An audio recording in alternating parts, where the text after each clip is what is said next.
Alors, le Mali, officiellement séparé de la CEDEAO. Les autres vont certainement peut-être suivre. Mais en tout cas, c'est déjà acté pour Bamako. Docteur Yamtimba, voilà, votre avis, de Monsieur Aïssi le disait. On a juste présenté l'antithèse. Il n'y a pas que du mauvais, si je dois même dire que, dans cette sortie du Mali de la CEDEAO. Ben écoutez, c'est... bon, disons que c'est un peu drôle.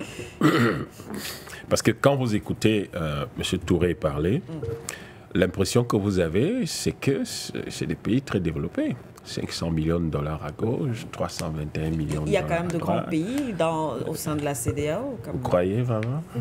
Pays anglo-saxons, quand même. Vous croyez? Ont quand même un certain niveau de développement. Lequel? Quand même. Lequel? J'étais pas un seul. Pour le standard d'Afrique subsaharienne. Ah non. Ou bien? Corrigez-moi, docteur. Il n'y a pas de standard africain. Il y a un standard universel. Vous êtes développé ou vous n'êtes pas développé. Vous offrez le bien-être à votre population ou pas. Est-ce que ce n'est pas le cas dans certains pays anglo-saxons? À ma connaissance, non. Parce que quand je vois Apapa Street à Lagos, c'est pas agréable du tout. Oui. C'est pas vraiment la chose la plus intéressante. Je crois qu'il y a... tout à l'heure, vous disiez que chacun prêche pour sa chapelle. Non, il n'y a pas de chapelle. Les gens ne devraient pas prêcher pour quoi que ce soit. Quand vous voyez des responsables africains qui s'asseyent, commencent à faire exactement ce que l'Occident attend des Africains, mais vous pleurez. Moi, je ne sais pas, mais le jour où ça se passait, sincèrement, j'avais pleuré. Je me suis dit, purée, mais nous, les Africains, on a un problème. On est obligé de céder à ça. Même si l'AES vous tourne le dos, vous devez rester là et vous assurer que, et à chaque fois, et repartir inlassablement vers l'AES jusqu'à ce que vous trouviez la bonne formule. Ce d'autant plus que, en ce qui les concerne, à la fin de l'année dernière, ils ont fait, au niveau de la Confédération, un certain nombre de textes qu'ils ont publiés, qui laissaient... Oui, c'est-à-dire que vous avez la CEDEAO qui dit ils auront du mal à créer désormais une entreprise, ils vont les procédures de visa, s'installer... Les postes internationaux. Bon, les postes internationaux, en fait, ça n'est pas de leur ressort. Maintenant, c'est toujours ça l'un des problèmes. Il y a toujours des grenouilles qui veulent se faire plus grosses que les bœufs. Bon, prenons ce qui les concerne. Créer les entreprises dans leurs entreprises, résider chez eux, voyager dans leur espace, les procédures de visa. L'AES leur a dit, nous, il n'y a rien de compliqué. Vous voulez rentrer chez nous, faites comme vous voulez. Oui. Pas de visa. Oui. Ce sera dans la limite des règles de sécurité et des risques de sécurité, c'est tout. Vous voulez vous installer, créer une entreprise chez nous, venez vous installer, créer votre entreprise. Etc., etc. Et puis d'un côté, vous entendez tout de suite des choses incroyables. C'est-à-dire que l'impression que vous avez, c'est que c'est l'Union européenne qui parle. Problème de visa. Tous les pays africains souffrent de quoi? Particulièrement les pays d'Afrique de l'Ouest là. C'est les visas européens. Non? Et l'AES vient et la CEDEAO vient installer exactement la même chose par rapport à l'AES. Tout à l'heure, quand Aïssi disait qu'ils sont infiltrés, oui, mais ils sont inféodés, puisqu'ils ont exactement le même narratif, le même discours que celui que l'Union européenne tient par rapport aux Africains. Pour que vous vous installiez chez eux, créer une entreprise, c'est un problème. Pour que vous ayez un visa pour aller chez eux, c'est un problème. Alors que l'AES leur a dit, citoyens de la CEDEAO, c'est chez vous. Venez vous installer, il n'y a pas de visa pour entrer chez nous. Venez avec votre carte nationale d'identité. Ils n'ont même pas exigé le passeport. Ils n'ont même pas exigé le passeport. Ils ont dit venez avec votre carte nationale d'identité. Le minimum, la carte nationale. Venez. Tant que vous êtes identifiable, venez vous installer. Les autres disent non, il va y avoir ci, il va y avoir ça. Ils disent que les trois pays vont perdre 500 millions dans le cadre du programme de la CEDEAO. Vous rigolez ou quoi? Mais vous rigolez ou quoi? Le Niger seul, du fait de ces événements de ces dernières années, va passer de 89 milliards à 3 963 milliards au moins. sur l'uranium seulement. Vous êtes là sur une machine de 300 milliards. Quelqu'un va en avoir 13 fois plus, un seul pays.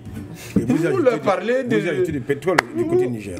On n'ose même pas encore parler du pétrole, de la fameuse cassitérite qui se trouve à Tamanrasset et qui fait l'objet de toutes les convoitises. On ne parle pas de toutes les usines d'or qui ont été créées au Burkina, au Mali.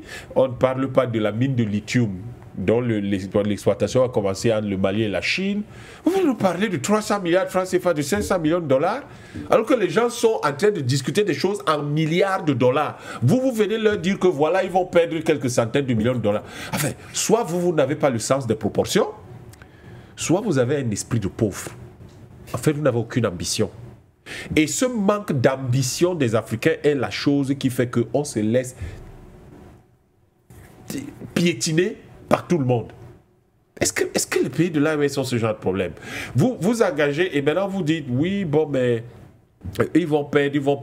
Vous ne dites pas que les prélèvements communautaires vont vous faire perdre 45 milliards déjà.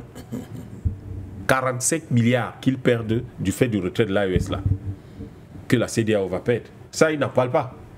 Ils ne parlent pas du fait qu'il y a énormément de cadres critiques au sein de la CEDEAO qui seront difficiles à remplacer. Pour une raison toute simple, c'est que les Maliens, particulièrement, sont là depuis toujours et ils ont parmi ceux qui ont la meilleure maîtrise du fonctionnement de la CEDEAO. Ça, ils n'en parlent pas. Ce qui veut dire qu'ils vont perdre en termes de qualité de travail, il y a les coûts cachés qui vont augmenter, etc. Et puis il y a autre chose. Tout à l'heure, là, il y avait ce rappel d'Aïssis qui nourrit la Côte d'Ivoire. Bon, Madame Siké se souvient qu'il y a quelqu'un ici qui nous contredisait en disant que mais non, les moutons du Sénégal ne viennent pas du Mali. C'est son propre compatriote qui lui a dit que mon frère, peut-être que toi tu vis dans un petit quartier là-bas à Dakar et tu n'es jamais sorti de là. Mais le mouton là, ça vient du Mali, pardon. Il ne faut pas dire n'importe quoi. Donc, vous avez tout ça. Vous avez le Niger, contrairement à ce qu'on croit, qui produit énormément de nourriture et qui alimente une bonne partie du nord du Nigeria. Oui. C'est des choses dont on ne parle pas. Les gens ne vous disent pas que les 2/3 ou les 3/4 à peu près du PIB du Bénin sont assurés par les importations du Niger. Du Niger, oui. Tout à l'heure, nous avons dû ramener un certain nombre de données ici sur le port de Dakar pour rappeler à un de nos amis que le Moltran de Dakar, c'est le Mali, plus les d'autres aspects. Alors, si quelqu'un reçoit 1 200 000 tonnes, il fait accoster 1 200 000 tonnes de marchandises dans votre port. Vous lui devez quoi? Au Mol 3, là, 1 200 000 tonnes. Vous lui devez quoi? Sans compter tout le reste. Parce que la personne nous emballait, ouais, il y a les ports minéraliers, machin. L'histoire des ports, on les connaît. On sait même qui. On en a parlé dans d'autres, sous d'autres cieux et dans tout un magazine. Donc, qui sache qu'on est, on sait, on est au courant. Mais prenez le port autonome de Dakar. Vous prenez le port de Tema au Ghana. Qu'est-ce que ça doit au Burkina? Vous voyez, le président du Ghana, le nouveau président, lui, il est très futé. Il dit, ah non, vos histoires là, oui, je suis dans la CEDEAO, mais quand même, je n'ai pas du tout l'intention de perdre ce que j'obtiens grâce au Burkina. Et la Côte d'Ivoire, là, pendant qu'ils sont en train de prendre leurs choses là, la fameuse mine de lithium qui va ouvrir, dont l'exploitation commence là au Mali avec la Chine.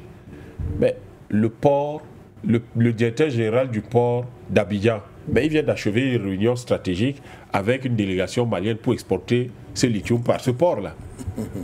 Donc, vous avez des politiques, ça bavade, alors qu'en Soumé, il y a des acteurs sérieux qui, eux, disent vraiment vos histoires là. Ok, quand vous allez à Abuja, bavader là-bas. Mais ici, mais vous imaginez ce que ça représente pour le port d'Abidjan d'avoir cette affaire-là? Parce qu'ils sont allés voir la qualité des installations. Vous savez, les Chinois, ça doit être des installations aux normes internationales, etc. Vous prenez même le port de Lomé, tout ça. Si vous prenez, par exemple, une société qui est togolaise, Askai, la compagnie aérienne, mais personne ne dit que au moins 30%, entre 20 et 30% du trafic vient des pays de l'AES. Puisque justement, Askai dessert les pays de l'AES. 20 à 30%, ça vient de là. Oui. Vous voulez faire chuter votre compagnie ou quoi? Je ne suis pas tout sûr que le patron d'EcoBank et d'Askai, lui, il est d'accord avec ça.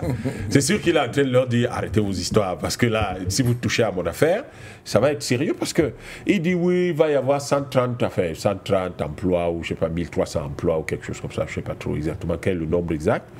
Mais combien de ressortissants de la CEDEAO ont-ils des emplois dans les pays de l'AES? Je rappelle que le PIB par habitant de l'AES est plus élevé que le PIB du reste de la CEDEAO. Ça veut dire que c'est plus attractif d'aller travailler chez eux que de travailler dans les autres pays de manière générale. Bon. Donc la situation dans laquelle nous sommes, je ne crois pas que ce devrait être ça, l'attitude de la CEDEAO, de mon point de vue. Oui. L'attitude devait être l'AES a décidé de partir, il faut qu'on trouve la bonne formule. Ne restez pas coincés sur le fait qu'ils reviennent, mais allez sur le fait qu'ils sont partis. Quelle est la bonne formule de coopération que nous pouvons trouver pour que nous puissions maintenir un climat d'entente cordiale entre nous? Nous sommes d'abord tous des gens d'Afrique de l'Ouest. Mais vous commencez à dire ils vont perdre ceci, ils vont perdre ça. Chaque fois que vous dites qu'ils vont perdre 500 millions de dollars, ils vous rient au nez. Ils vous rient au nez parce que le Mali, l'or du Mali, avant l'arrivée d'Assimi Goïta, rapportait à peu près 5 milliards d'euros. Le Mali ne touchait même pas 5%. Oh, mais 5 milliards d'euros, c'est 3280 milliards. Vous venez leur parler des programmes de 300 milliards, ils font quoi avec? Qu'est-ce qu'ils font avec ça? Donc, du coup, on a l'impression que les gens parlent d'autre chose. Bon, maintenant, pourquoi est-ce qu'ils engagent la procédure de séparation avec le Mali, pas avec tout le monde, alors qu'ils sont sortis tous au même moment? Tout à fait. Diviser pour mieux régner. Il faut qu'ils divisent. Il faut qu'ils, en fait, ils vont harceler le Mali de cette façon-là. Et ils vont obliger le Mali à pousser, à mettre un certain nombre de ces cadres à leur disposition, puisque c'est les équipes techniques, ils disent qu'ils vont constituer ces équipes techniques.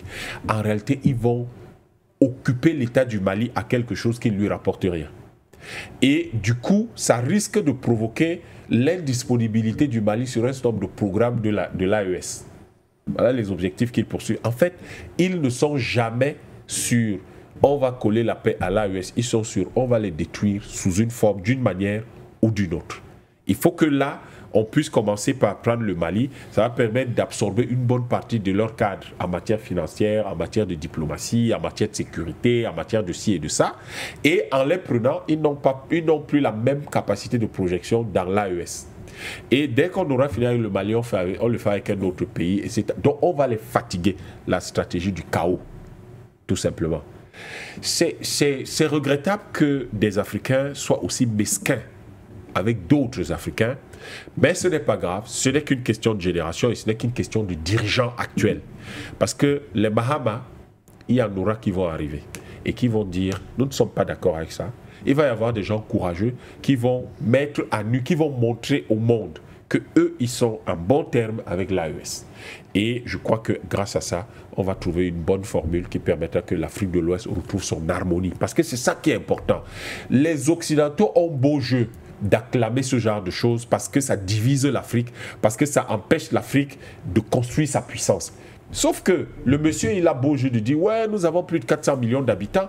Mais vous êtes là à la CEDEAO depuis 400... Vous les protégez comment vos 400 millions d'habitants? Parce que 400 millions d'habitants, c'est 400 millions de consommateurs. C'est un marché plus important que celui des États-Unis.